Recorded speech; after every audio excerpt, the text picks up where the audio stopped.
kita akan tuliskan rumus-rumus untuk ulangan harian vektor matematika.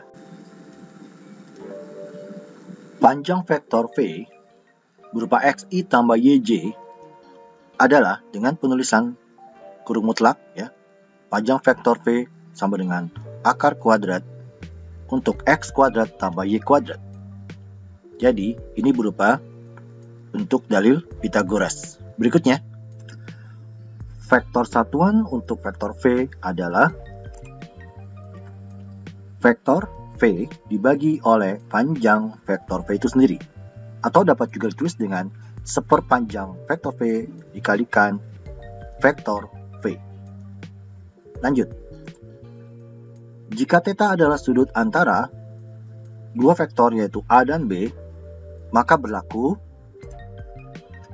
cos θ sama dengan vektor A dot vektor B dibagi panjang A kali panjang B.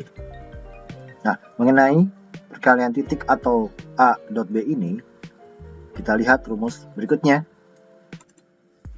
Perkalian titik atau dot produk dari vektor A, yaitu A1, A2, A3, dan vektor B, yaitu B1, B2, B3, adalah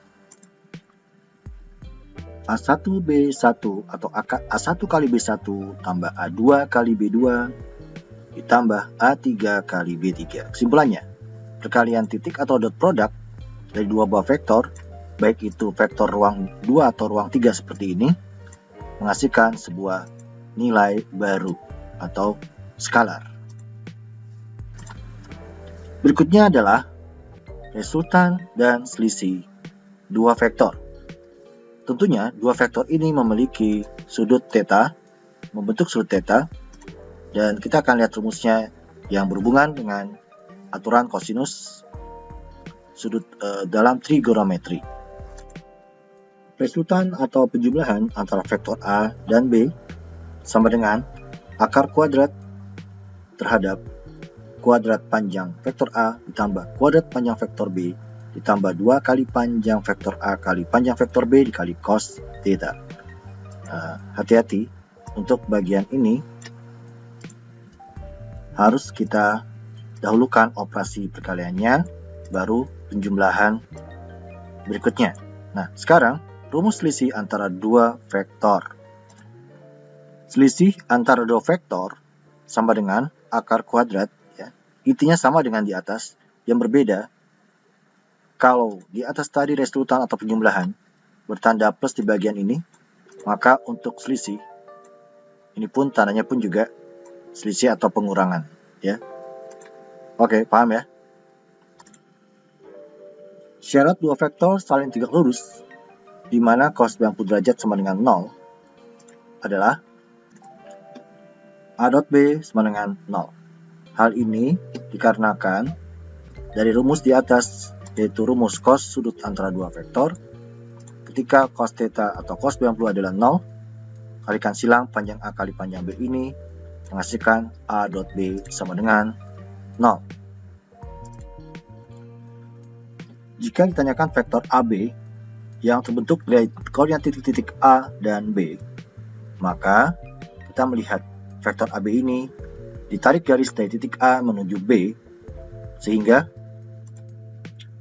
vektor AB sama dengan vektor OB dikurang vektor OA, atau kedua koordinat titik ini diubah menjadi vektor-vektor mereka masing-masing, ya. Sehingga vektor AB dihitung berdasarkan selisih antara vektor OB dan vektor OA. Untuk operasi penjumlahan antar vektor, baik berupa operasi penambahan maupun pengurangan, maka kedua vektor dapat langsung dijumlahkan. Misalkan, sebuah konstanta K dikalikan kepada vektor A, maka tinggal kita kalikan saja vektor K ke dalam terhadap komponen-komponen vektor A tersebut. Dan yang terakhir, bagaimana kalau ditanyakan tentang cara menggambar sebuah vektor? Menggambar vektor V yang memiliki komponen A, B pada sumbu koordinat memiliki aturan-aturan sebagai berikut. Perhatikan komponen A sebagai komponen horizontal, Jika komponen A positif, maka bergeser sejauh A satuan ke kanan dari titik awal. Sedangkan jika komponen A negatif, maka bergeser sejauh A satuan ke kiri dari titik awal. Bagaimana dengan komponen B? Jika komponen B positif, maka bergeser sejauh B satuan ke atas dari titik awal.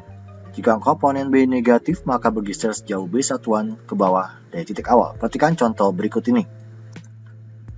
Gambarlah vektor V yang memiliki komponen AB pada sumbu koordinat. Iya. Jadi, misalkan vektor A-nya ya, katakanlah vektor V maksudnya adalah min 3, min 4. Maka, ini titik acuan bergerak 3 satuan ke kiri, 1, 2, 3. Lalu dilanjutkan dengan 4 satuan ke bawah. Jadi inilah gambar vektor V yang memiliki komponen min 3 dan min 4.